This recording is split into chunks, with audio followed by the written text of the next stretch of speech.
अस्सलामुअलैकुम and welcome to new vlog.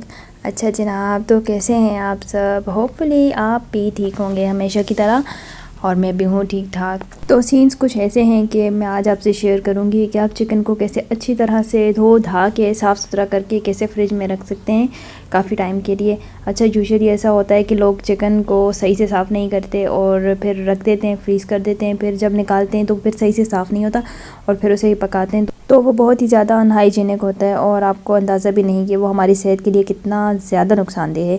अच्छा चलें, बातें कम करते हैं और स्टार्ट करते हैं। ये चिकन मैंने निकाला है। अब इसको मैं ना एक दफ़ा से पानी से अच्छी तरह से धो लूँगी ताकि इसमें से जो एक्स्ट्रा खून वून है पहले वो निकल जाए।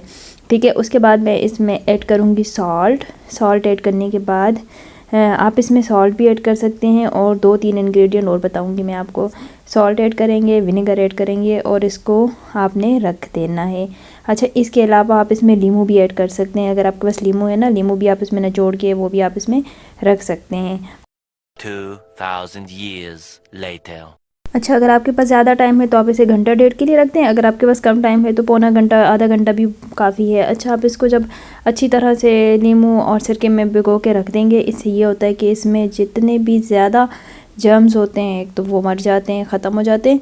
दूसरा ये होता है कि खून वगैरह जो होता है ना, अक्सर चिकन में से निकल रहा होता है, तो वो भी अच्छी तरह से साफ़ हो जाएगा। अच्छा, तो इन्हीं छोटी छोटी चीज़ों की वजह से अंदाज़ा होता है कि आप कितनी ज़्यादा सलीका-शुआर और सुघड़ ख़वातीन में शामिल होती हैं। एनीवेज़, अच्छा ऐसा है कि अभी हम चिकन साफ़ कर रहे हैं ना, तो अभी मैं इसमें से ना जितनी ज़्यादा इसकी जितनी भी स्किन लटकी वटकी हुई है और जितने इसमें एक्स्ट्रा जो कुछ है ना, सब मैंने इसमें से निकाल के ना बाहर रख देना है। अब आप देखेंगे प्लेट में कि कितना कुछ निकलेगा इसके अंदर से। अक्सर ये होता है ना कि गुर्दे फेफड़े भी उन्होंने ऐसे ही रख दिए होते हैं, तो वो गुर्दे फेफड़े और जो एक्स्ट्रा स्किन लटकी हुई होती है वो मैं सारी अच्छी तरह से खींच वींच के निकाल देती हूँ।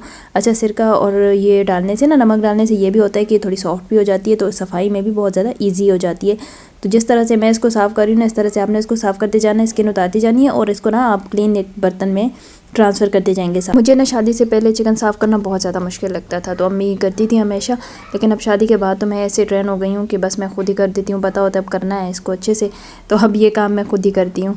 तो अभी मैं इसको ना अच्छे से साफ़ कर रही हूँ। देखें अभी आप, ये अच्छे से चिकन हमारा साफ़ हो गया और यहाँ पे जो है मैंने आधा पार्ट तो डिलीट कर दिया था कि मैंने कहा फिर ड्रैग हो जाएगी वीडियो काफ़ी ज़्यादा। तो आप यहाँ देख सकते हैं कि कितना ज़्यादा इसमें से गंदा ख़राब पानी निकला है और कितनी ज़्यादा स्किन निकली है और कितना कुछ निकला है। तो सोचे कि अगर हम इसे अच्छे से क्लीन नहीं करेंगे तो ये सारा कुछ इसके अंदर ही रहेगा और ये फिर हमारे लिए कितना ज़्यादा नुकसानदेह है। अच्छा, तो हमने यहाँ पे ना अपना चिकन अच्छी तरह से साफ़ कर लिया है और अब हम जो है इसको जो है हमने अब कैसे रखना है ये भी मैं आपको सिखाऊंगी। ठीक है, यहाँ पे साफ़ हो गया, लेकिन अभी यहाँ पे फाइनल नहीं हुआ था। रुको, अभी तो इसको एक दफ़ा फिर से धोना है। अभी हम इसको ना फिर से एक दफ़ा अच्छे से साफ़ पानी में धो के ना निकालेंगे। जब तक ये अच्छी तरह साफ़ नहीं हो जाता तो तब तक तो हमने इसको छोड़ना नहीं है। चिकन की जान आपने बिल्कुल नहीं छोड़नी जब तक आपको लगे कि बस अब इसमें से सारा खून वून सब निकल चुका है। अच्छा, अब यहाँ पे ना हमने साफ़ पानी डाल के इसको अच्छी तरह से धो लिया है। अब हल्का सा हमने इसको ड्राई करना। अगर आपके पास टाइम है तो आप रख देंगे पानी आप स्ट्रेनर में डाल के रख देंगे, पानी इसमें से निकल जाए। और अगर आपके पास टाइम नहीं है तो आप मेरी तरफ जल्दी वाला काम करें। अच्छा, मैंने यहाँ पे ये अब धो लिया है, तो अब मेरे पास है ना जी छोटी छोटी इलास्टिक्स और इसके अलावा ये प्लास्टिक के बैग्स हैं। अच्छा, प्लास्टिक के बैग्स आपको इम्तियाज़ से इजीली मिल जाएंगे। अब यहाँ पे ना मैं ये चिकन इसमें डाल दूँगी पैकेट्स में। अच्छा, यहाँ पे इसको आपने इस तरह से डालना है ना कि आपने वन टाइम में निकाला और इसको अनफ्रीज़ करके इसको आपने यूज़ कर लिया।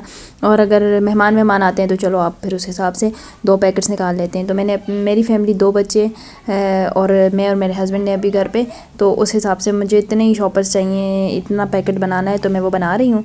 तो आप इसी तरह अपनी फैमिली के हिसाब से पैकेट बना के इनको फिर अच्छी तरह से जो है रबर बैंड से बंद करके आप इनको फ्रीज़र में फ्रीज़ कर दें।